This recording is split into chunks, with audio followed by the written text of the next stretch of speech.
Halo, selamat hari Minggu adik-adik. Apa kabar semuanya? Kakak yakin Tuhan Yesus selalu baik dan menolong kita ya. Sebelum kita mulai sekolah minggu hari ini, kita berdoa dulu yuk. Mari kita lipat tangan, tutup mata kita dan kita siapkan hati kita. Tuhan Yesus, terima kasih atas kebaikan-Mu sehingga kami bisa bersekolah minggu lagi pada hari ini. Kami juga mengucap syukur atas segala berkat-Mu pada hidup kami. Tuhan, sekarang kami akan memulai sekolah minggu kami. Berkati sekolah minggu ini dari awal, pertengahan hingga akhirnya. Beracaralah Tuhan, biarkan kami mendengar rema dari firman-Mu. Terima kasih Tuhan Yesus, dalam nama Tuhan Yesus kami berdoa dan mengucap syukur. Amin.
Nah, adik-adik, hari ini kita akan mendengarkan cerita tentang Deborah.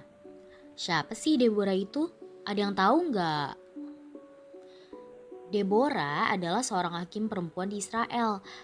Suatu hari ketika bangsa Israel akan diserang oleh bangsa Kanaan, Deborah memanggil Barak bin Abinoam dan bertanya kepadanya, "Bukankah Tuhan Allah Israel memerintahkan demikian? Majulah, bergeraklah menuju Gunung Tabor dengan membawa 10.000 orang Bani Naftali dan Bani Zebulon bersama-sama dengan engkau. Dan aku akan menggerakkan Sisera, panglima tentara Yabin, dengan kereta-keretanya dan pasukan-pasukannya menuju engkau ke sungai Kison, dan aku akan menyerahkan dia ke dalam tanganmu." Tapi Barak malah menjawab, "Jika engkau turut maju, aku pun maju. Tetapi jika engkau tidak turut maju, aku pun tidak akan maju." Deborah pun menyetujui perkataan Barak itu. Tapi ia berkata, "Engkau tidak akan mendapat kehormatan dalam perjalanan yang engkau lakukan ini, sebab Tuhan akan menyerahkan Sisera ke dalam tangan seorang perempuan." Di peperangan, Tuhan membantu memenangkan bangsa Israel. Sisera, panglima bangsa Kanaan, kabur ke perkemahan milik Heber. Namun, diam-diam Yael, istri Heber, membunuh Sisera dengan patok dan palu ketika ia sedang tidur. Kemudian, Yael memanggil dan menunjukkan kepada Barak Sisera yang selama ini ia kejar-kejar. Deborah dan Barak pun memuji-muji Tuhan. Nah, dari cerita ini kita belajar bahwa Tuhan bekerja menolong umatnya secara unik adik-adik. Ia bisa memakai pahlawan perkasa, tapi juga bisa memakai orang biasa-biasa saja untuk mencapai maksudnya. Tuhan bisa memakai peperangan biasa ataupun strategi-strategi tertentu. Tuhan memakai Deborah yang saat itu menjadi hakim dan sekaligus ibu bagi orang Israel yang datang mencari pertolongan. Sebagai pemimpin rohani, Deborah dekat dengan Tuhan. Ia tahu persis waktu pembebasan Tuhan akan segera tiba. Ia sadar bahwa sebagai wanita ia memiliki keterbatasan dalam hal kemampuan perang. Namun ia tahu siapa yang tepat untuk memimpin perang, maka ia memanggil Barak. Sebaliknya, sayang sekali Barak ternyata tidak berani maju tanpa dukungan Deborah. Sikap Barak seperti itu membuat kehormatan dalam memenangkan perang akan jatuh ke tangan seseorang lainnya. Nah, benar saja nih adik-adik, Tuhan memakai seorang ibu rumah tangga sederhana yaitu Yael, istri Heber, untuk memenangkan perang tersebut. Di balik kemenangan Israel atas Yabin dan panglimanya Sisera, kita tahu bahwa ada tangan Tuhan yang menolong bangsa Israel. Nah, kita belajar bahwa saat kita peka pada perkataan dan pimpinan Tuhan dan kita bersedia untuk dipakai oleh Tuhan, maka kita akan mendapat kemenangan-kemenangan adik-adik. Sebagai laskar Kristus, biasanya orang-orang itu tidak sempurna, orang-orangnya sederhana, penuh kelemahan, bahkan sering pula kurang beriman. Tapi kemenangan melawan musuh bukan ditentukan oleh siapa orang-orangnya, tapi siapa panglimanya. Nah, panglima kita Tuhan Yesus kan, sehingga kita tidak perlu khawatir adik-adik. Kemenangan yang datang dari Allah dirayakan melalui puisi dan nyanyian yang indah. Nyanyian Deborah merupakan puisi dalam perjanjian lama yang konon katanya dianggap paling tua dan paling sering dinyanyikan loh. Ada 3 bagian penting yang bisa kita simak dari puisi Deborah ini. Bagian pertama adalah pujian bagi Tuhan yang memberikan kemenangan atas bangsa Israel. Bagian yang kedua melukiskan kekalahan musuh secara tragis dan dramatis. Bagian ketiga melukiskan kecemasan, kesedihan, dan kehampaan ibu Sisera yang menantikan putranya pulang. Dari sini kita belajar bahwa seharusnya selalu ada pujian syukur di dalam hidup kita sebagai orang beriman. Karena kemenangan demi kemenangan atas berbagai cobaan dan dosa adalah pertolongan dari Tuhan. Maka dari itu adik-adik, mari kita minta pimpinan dari Tuhan. Mari kita bersatu dalam doa. Tuhan Yesus yang baik, terima kasih atas kebaikan-Mu. Kami sudah belajar hari ini dari sekolah minggu bahwa kami harus meminta pimpinan dari Tuhan dan bersandar pada Tuhan karena Tuhanlah yang akan menolong kami. Tidak lupa kami juga harus memuji Tuhan selalu. Tuhan tolong biar kami bisa menjadi anak-anak yang selalu mengucap syukur dimanapun dan kapanpun kami berada.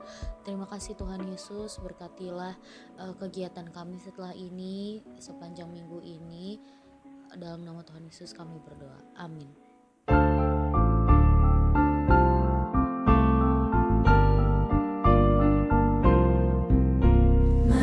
Is so big, so strong and so mighty, there's nothing my God cannot do. My God is so big, so strong and so mighty, there's nothing my God cannot do.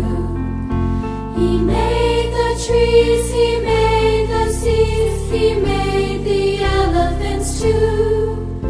My God is so big, so strong and so mighty, there's nothing my God cannot do. So big, so strong and so mighty, there's nothing my God cannot do. My God is so big, so strong and so mighty, there's nothing my God cannot do.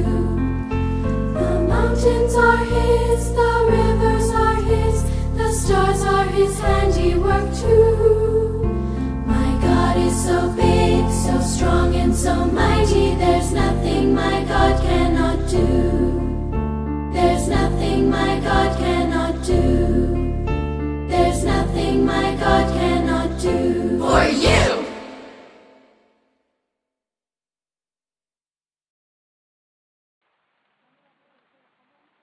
Adik-adik, ayat hafalan untuk hari ini dari Hakim-Hakim 5 ayat 31. Demikianlah akan binasa segala musuhmu ya Tuhan, tetapi orang yang mengasihinya bagaikan matahari terbit dalam kemegahannya. Hakim-Hakim 5 ayat 31. Untuk aktivitas pada hari ini, kita akan belajar untuk memuji Tuhan dengan cara lain. Jika selama ini kita memuji Tuhan dengan cara bernyanyi, hari ini kita belajar memuji Tuhan melalui puisi. Yuk adik-adik bikin puisi dalam rangka memuji Tuhan. Kalian setelah itu bisa memfoto puisi tersebut dan mengirimkannya ke kakak sekolah minggu. Terima kasih, Tuhan memberkati adik-adik.